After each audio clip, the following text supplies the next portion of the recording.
Welcome to tea news. నేను సింధూర. ఇక అప్డేట్స్ చూద్దాం. అధికారంలోకి రాగానే పంటల బీమా అమలు చేస్తామన్న కాంగ్రెస్ సర్కార్ మాటలు నీట మీద రాతలుగానే మిగిలిపోయాయి. 2 సీజన్లు పూర్తవుతున్న బీమా అమలులో ప్రభుత్వం పూర్తిగా విఫలమైంది. రైతులకు కేసీఆర్ ప్రభుత్వం ఎంతో ప్రాధాన్యత ఇచ్చింది. తెలంగాణను భారతదేశంలో ధాన్యాగారంగా మార్చాయన్నారు కేటీఆర్. తెలంగాణకు మరోసారి వానముప్పు పొంచి ఉంది. 4 రోజులు భారీ వర్షాలుంటాయని వాతావరణ శాఖ హెచ్చరించింది. ఇలాంటి మరిన్ని లేటెస్ట్ అప్డేట్స్ చూసే ముందు హెడ్లైన్స్ చూద్దాం. 33% పంట దెబ్బతింటేనే పరిహారం. అన్నదాతకు సాయంపై నిబంధనల కత్తి. కేసీఆర్ హయాంలో భారీగా తగ్గిన రైతు ఆత్మహత్యలు. గణనీయంగా పెరిగిన పంట దిగుబడులు. బీఆర్ఎస్ సోషల్ మీడియా వారియర్స్ పై ప్రభుత్వ నిర్బంధం. పార్టీ నేతల ఒత్తిడితో వెనక్కి తగ్గిన ప్రభుత్వం. యూపీలో కొనసాగుతున్న తోడేళ్ల వేట. భరూచ్లో మరో బాలుడిపై దాడి.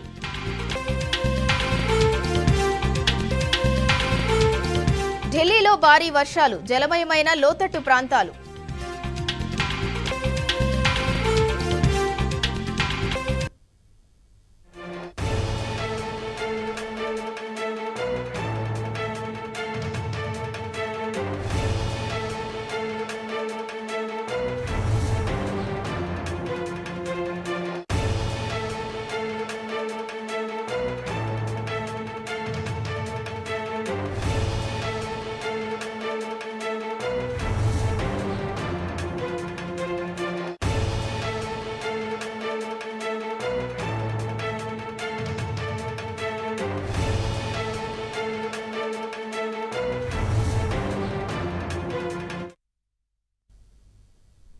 అధికారంలోకి రాగానే పంటల బీమా అమలు చేస్తామన్న ఎన్నికల ప్రచారంలో కాంగ్రెస్ నేతలు ఊతరగొట్టారు.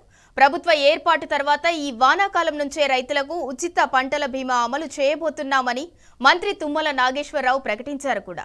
కానీ మంత్రి మాటలు నీటి మీద రాతలుగానే మిగిలిపోయాయి. కాంగ్రెస్ అధికారంలోకి వచ్చి 2 సీజన్లు పూర్తవుతున్నా బీమా అమలు చేయటంలో మాత్రం ప్రభుత్వం పూర్తిగా విఫలమైందనే విమర్శలు వినిపిస్తున్నాయి.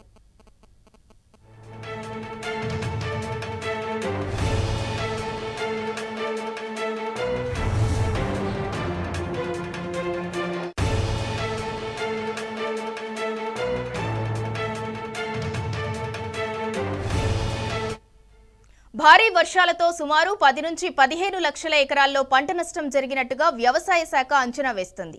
ఫసల్ బీమా ఉంటే రైతులకు ఆర్థిక భరోసా దక్కేదని వ్యవసాయ నిపుణులు చెబుతున్నారు.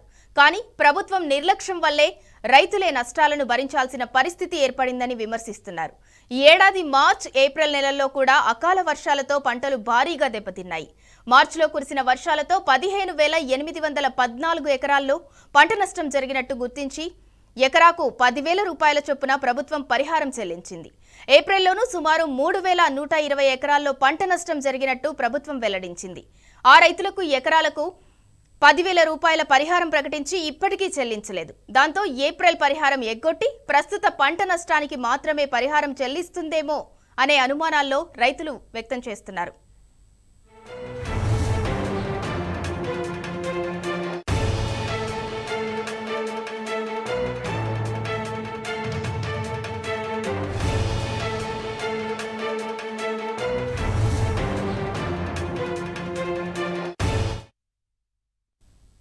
బీఆర్ఎస్ హయాంలో పాలనంతా మానవీయ దృక్పథంతోనే కొనసాగుతుందని బీఆర్ఎస్ వర్కింగ్ ప్రెసిడెంట్ కేటీఆర్ గుర్తు చేశారు.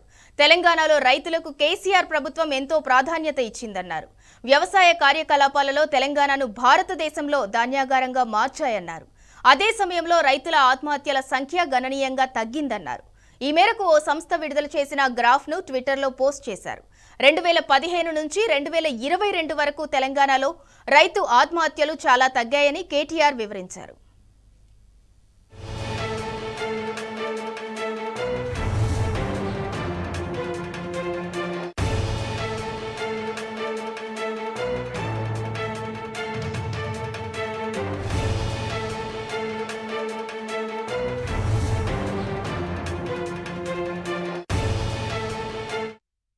బీఆర్ఎస్ హయాంలో పాలనంతా మానవీయ దృక్పథంలోనే కొనసాగిందని బీఆర్ఎస్ వర్కింగ్ ప్రెసిడెంట్ కేటీఆర్ గుర్తు చేశారు. తెలంగాణలో రైతులకు కేసీఆర్ ప్రభుత్వం ఎంతో ప్రాధాన్యత ఇచ్చిందన్నారు. వ్యవసాయ కార్యకలాపాలలో తెలంగాణను భారతదేశంలో ధాన్యాగారంగా మార్చాయన్నారు. అదే సమయంలో రైతుల ఆత్మహత్యల సంఖ్య గణనీయంగా తగ్గిందన్నారు. ఈ మేరకు ఓ సంస్థ విడుదల చేసిన గ్రాఫ్ను ట్విట్టర్లో పోస్ట్ చేశారు. 2015 నుంచి 2022 వరకు తెలంగాణలో రైతు ఆత్మహత్యలు చాలా తగ్గాయని కేటీఆర్ వివరించారు.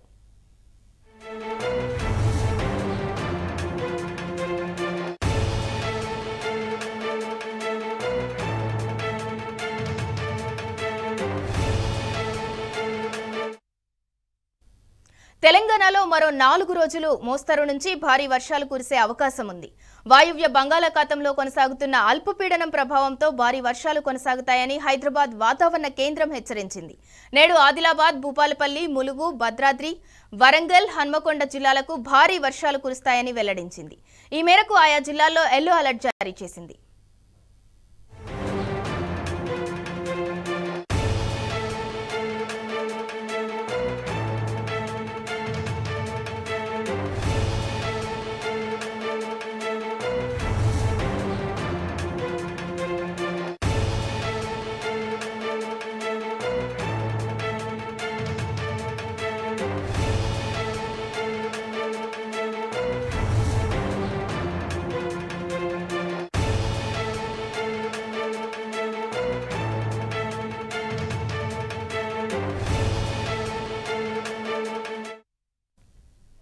తెలంగాణలో మరో 4 రోజులు మోస్తరు నుంచి భారీ వర్షాలు కురిసే అవకాశం ఉంది. వాయువ్య బంగాళాఖాతంలో కొనసాగుతున్న అల్పపీడనం ప్రభావంతో భారీ వర్షాలు కొనసాగుతాయని హైదరాబాద్ వాతావరణ కేంద్రం హెచ్చరించింది. నేడు ఆదిలాబాద్, భూపాలపల్లి, ములుగు, భద్రాద్రి, వరంగల్, హన్మకొండ జిల్లాలకు భారీ వర్షాలు కురుస్తాయని వెల్లడించింది. ఈ మేరకు ఆయా జిల్లాలకు ఎల్లో అలర్ట్ జారీ చేసింది.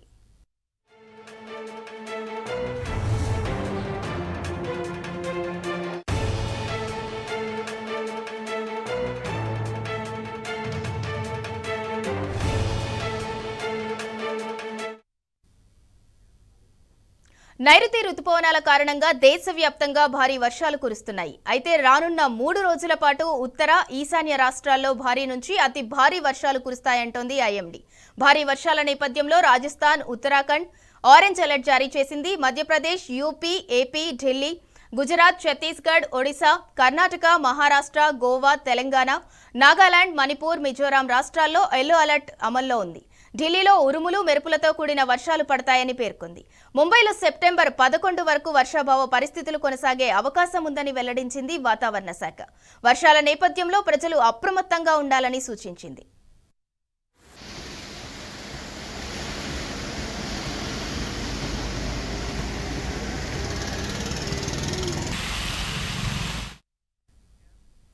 ఢిల్లీలో భారీ వర్షాలు కురుస్తున్నాయి. భారీ వర్షాలతో రాజధాని నగరంలోని ప్రధాన ప్రాంతాలు తడిసి ముద్దవుతున్నాయి. ఆర్కేపురం, మేరీమార్గ్, Dhaula Kuan, South Moti Bagh, North Delhi, Kashmere Gate, Connaught Place, Qutub Minar, Karol బాగ్లు నీట మునిగాయి. పలు ప్రాంతాలకు వరద నీరు ముంచెత్తడంతో రోడ్లు చెరువులను తలపిస్తున్నాయి. దీంతో వాహనదారులు తీవ్ర ఇబ్బందులు పడుతున్నారు. ఇదిలా ఉంటే మరో 2 రోజుల పాటు ఢిల్లీ పరిసర ప్రాంతాల్లో భారీ వర్షాలు కురుస్తాయన్న వాతావరణ శాఖ ఎల్లో అలర్ట్ జారీ చేసింది.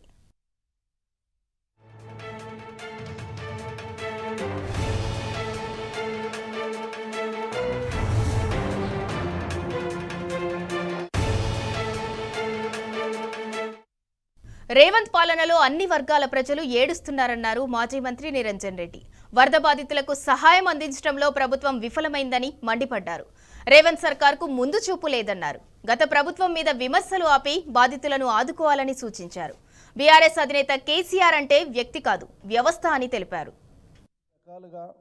వాతావరణ శాఖ చెప్పిన తుఫాను భీకరంగా వస్తుందని ప్రభావం ఉంటుందని తెలియజెప్పిన మొదటి 2 రోజులు ముఖ్యమంత్రి కానీ మంత్రులు కానీ ఎవరు కదలరు. గత ప్రభుత్వాన్ని కేసీఆర్ని తిట్టడానికే ఆ 3వ రోజు వాళ్ళు వాడుకుంటారు.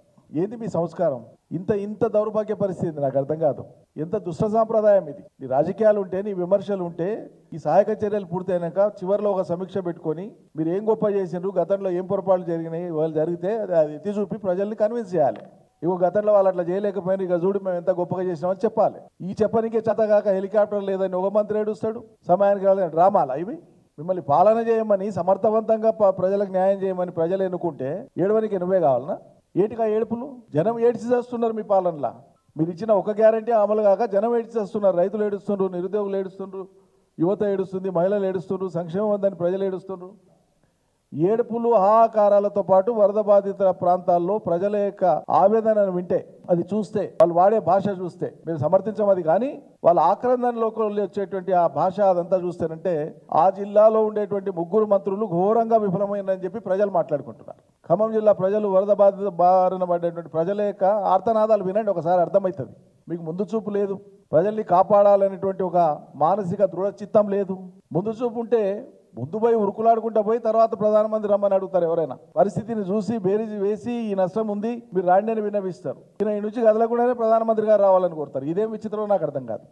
ఆహాకారాలు పెట్టినా, ఆర్తనాదాలు చేసినా, గగ్గోలు పెట్టినా, ఏడ్చినా ఎవడు కాపాడే రాతుడు లేడని చెప్పి ప్రజలు స్థైర్యం కోల్పోతున్నటువంటి తరుణంలో పాపం పరాయి రాష్ట్రం నుంచి బతుకు తెరువుకు వచ్చినటువంటి జేసీబీ ఆపరేటర్ సుభాన్ ఎక్కడి నుంచో పొట్ట చేత పట్టుకొని తెలంగాణలో బతకనికి వచ్చినటువంటి ఒక రోజువారీ కూలి ధైర్యం చేసి పోతే నేను ఒకటి పోతా, వస్తే 10 మందితో తిరిగి వస్తామని ధైర్యం చేసి ఇలా నిజమైనటువంటి హీరోగా నిలబడ్డాడు. 3 మంత్రులు జీరోలైనారు.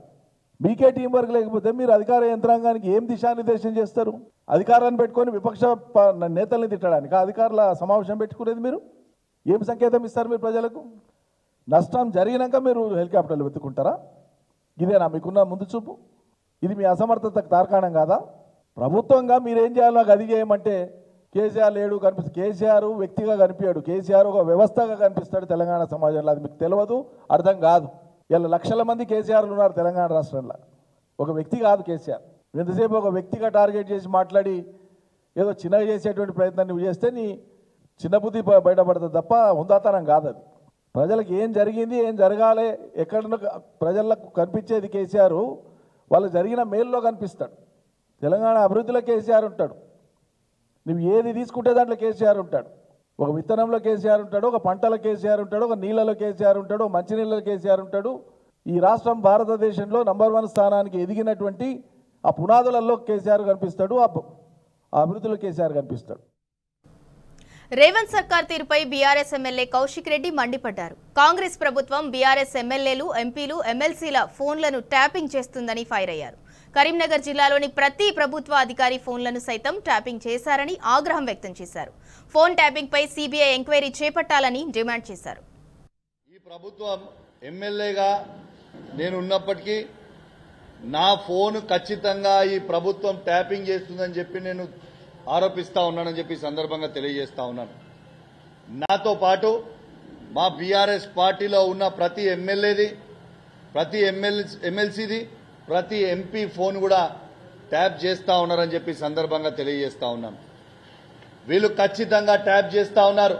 ఎందుకంటే మేము ఎటు పైన ఏడికి వచ్చినా ఏం మాట్లాడినా వీళ్ళకి ఖచ్చితంగా ఇన్ఫర్మేషన్ ఉంటా ఉన్నది.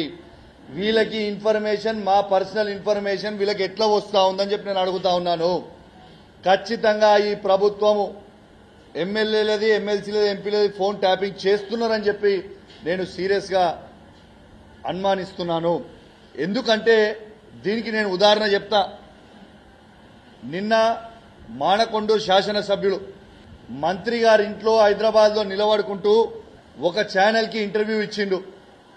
ఏమని ఇంటర్వ్యూ ఇచ్చిండు? దాంట్లో ఇవాళ మానకొండూరు సీఐ గారికి సిపి గారి టెలికాన్ఫరెన్స్ వస్తలేదు, సిపి గారు మానకొండూరు సీఐ గారితో మాట్లాడతలేరు అని అన్నారు. మరి నేను ఒక్కటే అడుగుతా ఉన్నాను ఈ ప్రభుత్వాన్ని, మరి సిపి గారు టెలికాన్ఫరెన్స్ పెట్టుకునేది అనేది అది అబ్సల్యూట్ పోలీస్ ఇంటర్నల్ విషయము. మరి ఆయన ఈయనకి, ఈ సీఐకి టెలికాన్ఫరెన్స్ పెడతలేరు అని ఎట్లా తెలిసింది ఎమ్మెల్యే గారికి అని నేను అడుగుతా ఉన్నాను. ఖచ్చితంగా సిపి గారి ఫోన్ ని కూడా, కరీంనగర్ జిల్లాలో ఉన్న ప్రతి ఆఫీసర్ ఫోన్ ని కూడా ఈ ప్రభుత్వం ట్యాప్ చేస్తుందని స్వయంగా ఒక అధికార పార్టీ శాసనసభ్యులు మంత్రి గారి ఇంట్లో నిల్చొని ఇంటర్వ్యూ ఇచ్చిండ్రంటే దీని అర్థం ఏంటిదని నేను అడుగుతా ఉన్నాను. ఇలా police Karimnagar CP IPS officer తను కరీంనగర్ సిపి గారి ఫోన్ ట్యాపే మీరు చేసినప్పుడు ఎమ్మెల్యేలుగా మా ఫోన్ ట్యాప్ చేస్తలేరనే గ్యారెంటీ ఏంది అని నేను అడుగుతా ఉన్నాను. నిజంగా మీరు ట్యాపింగే చేయలేదని మీరు అంటే మరి సిపి గారు ఈ సిఐకి టెలికాన్ఫరెన్స్ పెట్టలేదని మీకెట్లా తెలుసు? జవాబు చెప్పాలి. వరదల నుంచి ఖమ్మం ప్రజలను రక్షించడంలో ఘోరంగా విఫలమైన కాంగ్రెస్ ప్రభుత్వం బీఆర్ఎస్ పై కుట్రలు చేస్తోంది. సర్కారుపై నెలకొన్న ప్రజాగ్రహం నుంచి దృష్టి మళ్లించే చర్యలకు పాల్పడుతుంది. తెలంగాణ డిజిటల్ మీడియా మాజీ డైరెక్టర్ కొనతం దిలీప్ ను దాదాపు 8 గంటల పాటు విచారణ పేరుతో నిర్బంధించారు. తెలంగాణ వాదుల నుంచి వ్యతిరేకత బీఆర్ఎస్ నేతలు నిలదీయటంతో సర్కార్ దిగొచ్చింది. చివరికి 41 సిఆర్పిసి నోటీసులిచ్చి విడుదల చేసింది.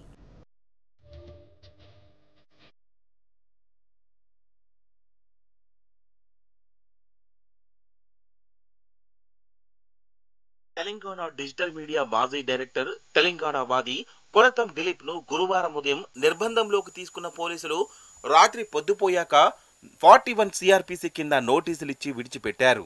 అంతకుముందు పెద్ద హైడ్రామా నడిచింది. దిలీప్ ను అదుపులోకి తీసుకున్న పోలీసులు బషీర్బాగ్లోని సిసిఎస్ భవన్లో నిర్బంధించారు. ఆయన కుటుంబ సభ్యుల ద్వారా విషయం తెలుసుకున్న బీఆర్ఎస్ నేతలు Jagadish Reddy, RS Praveen Kumar, Peddi Sudarshan Reddy, Dasoju Sravan, Quthbullapur MLA Vivek, P Karthik Reddy, Krishank సహా పలువురు పార్టీ సీనియర్ నేతలు సిసిఎస్ కు చేరుకున్నారు. దిలీప్ ను ఎందుకు నిర్బంధించారని ప్రశ్నించారు. పోలీసుల నుంచి సరైన సమాధానం రాకపోగా దురుసుగా ప్రవర్తించారు. దీంతో పోలీసులు బీఆర్ఎస్ నేతలకు మధ్య వాగ్వాదం జరిగింది. దిలీప్ ను విడుదల చేసేంత వరకు అక్కడే ఉంటామంటూ నిరసనకు దిగారు.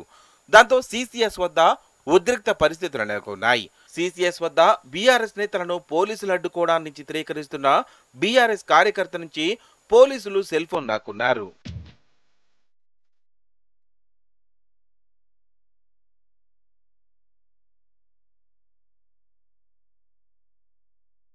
దిలీప్ ను ప్రశ్నించిన పోలీసులు అనంతరం మెజిస్ట్రేట్ ఎదుట హాజరు పరుస్తారని అందరూ భావించారు. అయితే దిలీప్ నిర్బంధంపై సర్వత్రా విమర్శలు వ్యక్తం కావడంతో వెనక్కి తగ్గిన పోలీసులు అనూహ్యంగా 41 సిఆర్పిసి కింద నోటీసులు ఇచ్చి వదిలిపెట్టారు. ఆసిఫాబాద్ లో జరిగిన అల్లర్లకు సంబంధించిన వీడియోలు, ఫోటోలను తెలుగు స్క్రైబ్ ట్విట్టర్ హ్యాండిల్లో పోస్ట్ చేశారని, అవి మత కలహాలను రెచ్చగొట్టేలా ఉండడంతో సుమోటోగా తీసుకుని దిలీప్ ను అదుపులోకి తీసుకున్నట్లు పోలీసులు తెలిపారు. తెలుగు స్క్రైబ్ ట్విట్టర్ హ్యాండిల్ ను ఆయన నిర్వహిస్తున్నట్లు తెలిసి నిర్బంధంలోకి తీసుకున్నట్లు పోలీసులు చెప్పారు.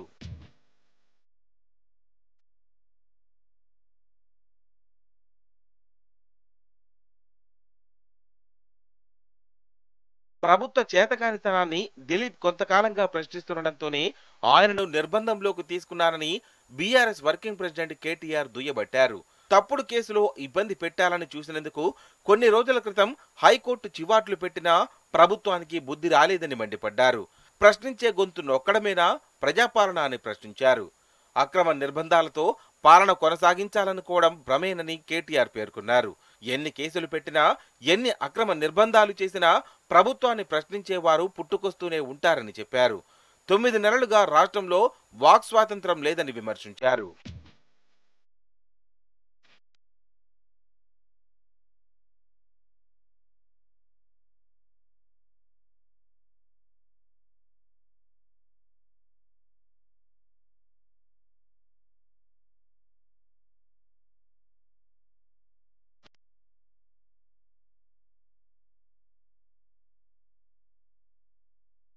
తెలంగాణవాది కొనతం దిలీప్ అరెస్టును తీవ్రంగా ఖండించారు మాజీ మంత్రి ఎమ్మెల్యే హరీష్ రావు.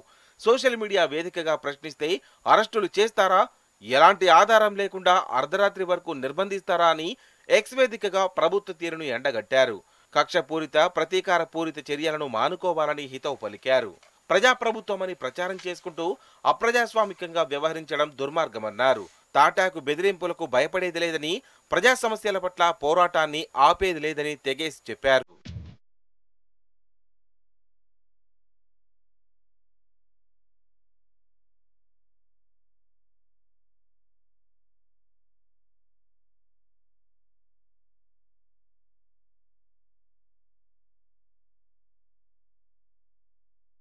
దిలీప్ ను పోలీసులు నిర్బంధంలోకి తీసుకోవడంపై మాజీ మంత్రి జగదీష్ రెడ్డి ఫైర్ అయ్యారు. ఎవరి ఫిర్యాదు ఆధారంగా ఆయన్ను అదుపులోకి తీసుకున్నారో చెప్పాలని డిమాండ్ చేశారు.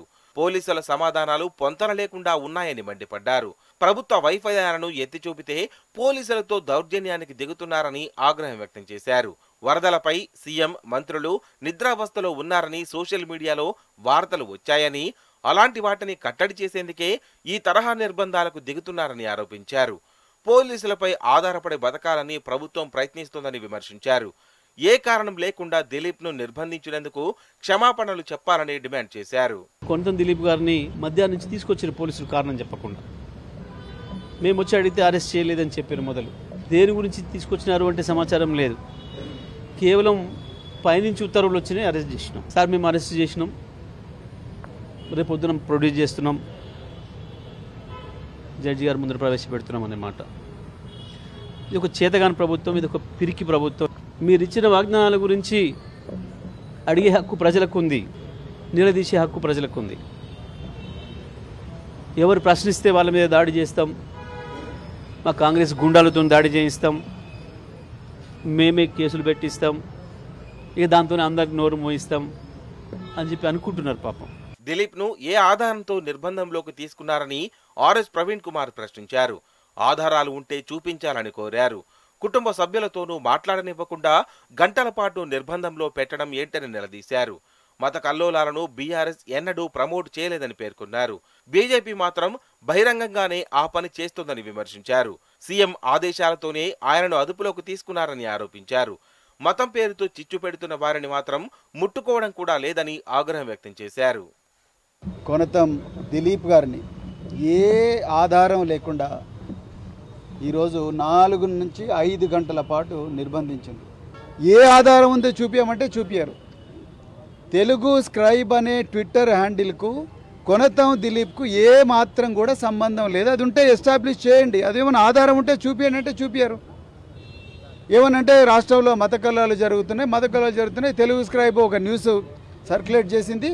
ఆ న్యూస్ హ్యాండిల్ ఏదైతే ఉందో ట్విట్టర్ హ్యాండిల్, దానికి కొనతం దిలీప్కు సంబంధం ఉందంటారు. ఎట్లా సంబంధం ఉంది? ఎక్కడున్నది మీ దగ్గర ఆధారం? మీ దగ్గర ఉన్న ఆధారాలు చూపించండి. మీరు ఏమైనా ట్విట్టర్కు రాసిండ్రా లెటరు? మా నాయకులు కేసీఆర్ గారు ఎప్పుడు కూడా దీన్ని ప్రమోట్ చేయలేదు. గంగా జమున తహజీబ్ ఏదైతే సంస్కృతి ఉందో ఆ సంస్కృతిని కాపాడిన పార్టీ బీఆర్. వినాయక నవరాత్రి ఉత్సవాలను పురస్కరించుకుని సీడ్ గణేష విగ్రహాల పంపిణీకి మాజీ ఎంపీ సంతోష్ కుమార్ ముందుకొచ్చారు.